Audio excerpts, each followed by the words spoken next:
Champ, do you want to improve your fighting skills? Well, in this video, I'm going to share with you 5 rules of fighting that will help you become an unstoppable fighter, unbeatable.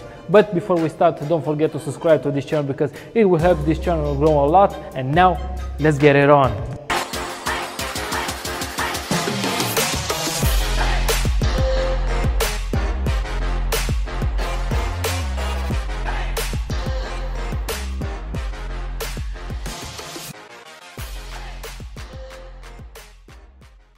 If you're new to this channel, my name is Flavi and I'm a professional K1 fighter with a record of 30 wins and 8 losses.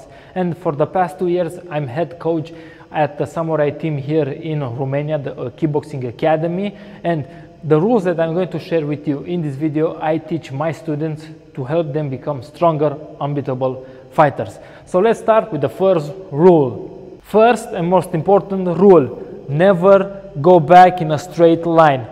Okay, that's the most important rule because we are fighting in a ring, and if you take more steps in backwards, you will end up in the ropes.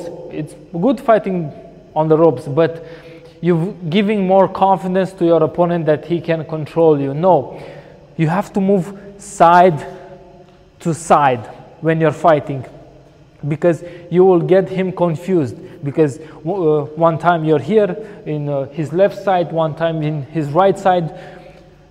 Always move side to side. Let's think about this topic. Let's say you're hunting a deer and you see the deer standing there. If she goes in a straight line backwards, it won't be hard for you to shoot it. But if she goes side to side, it will be hard for you to shoot the deer. Okay, that's an important rule, to move side to side. And it's the most important rule, I think, to do this when you're sparring. When you're sparring, try to go sideways, punch, kick, then go to the other way.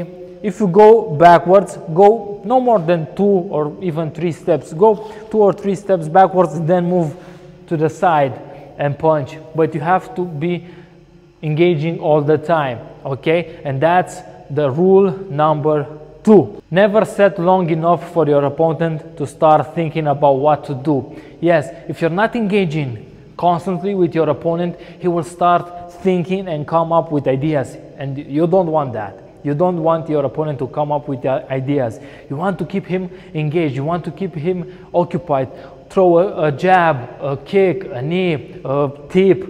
You have to be constantly working and, you know, scoring points to keep him confused, to not think about what he's going to do to you, because he won't want to hug you. He will want to kick your ass. So kick his ass. Don't let him kick yours. Okay? Rule number 3, redirect your opponent's energy. Don't take head-on the punches, the kicks that you receive. No, try to move side to side, slip the punches, block the kicks, redirect his energy. Don't take it head-on, because think about this idea. Your body is like a tree. If you get hit a lot of time in the same spot, you will fall down. This is the same for the body. If you get hit all the time on the same place, or, you know, taking the punches head on, you will get tired and you will lose the fight. Don't do that. Try to keep him occupied all the time, trying to block, try to move side to side. Use this knowledge to improve your sparring game. Put them into practice in your sparring sessions, and you will get better by each session. Rule number 4, and this is kind of related with the rule number 1. Fight your opponent as he fights you. Yes, take his confidence, break his spirits, you know, face him head on and show him that you're not afraid, that you're not scared of getting kicked, getting punched.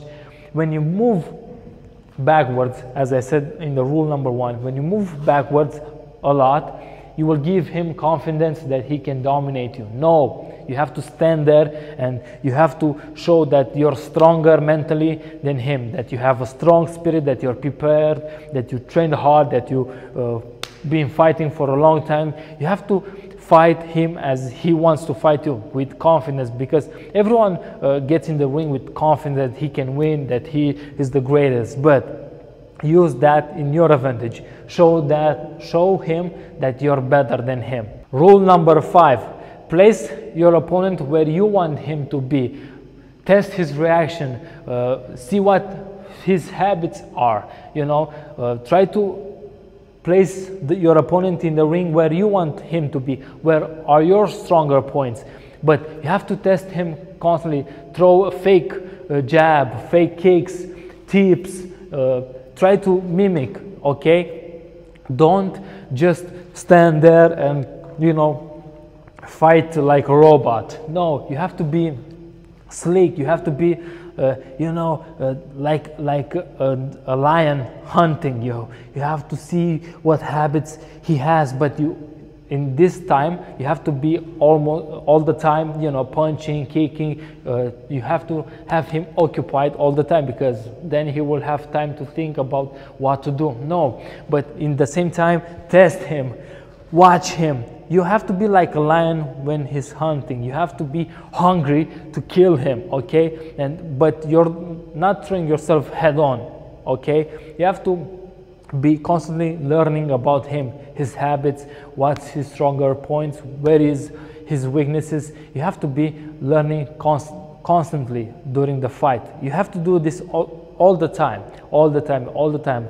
In each sparring session, you have to think about this topic. It's not easy. It's not easy, even when you're, you know, fighting and you have to think about this. But a great fighter thinks a lot in his fight. Okay, he's not just throwing punches like a robot, or, you know, like a gorilla throwing punches. No, all the time he's thinking strategies to win. A good strategist always win. Look at the big fights that you see, that every time a good strategist wins, okay? It's luck sometimes when he catches with a punch or with a kick, but most of the time the strategist wins. Who has a better strategy wins. And I would really like to know your thoughts about this topic, so comment down below, and it will help this video a lot. Like, subscribe to this channel, and don't forget, stay strong, be unstoppable, champ.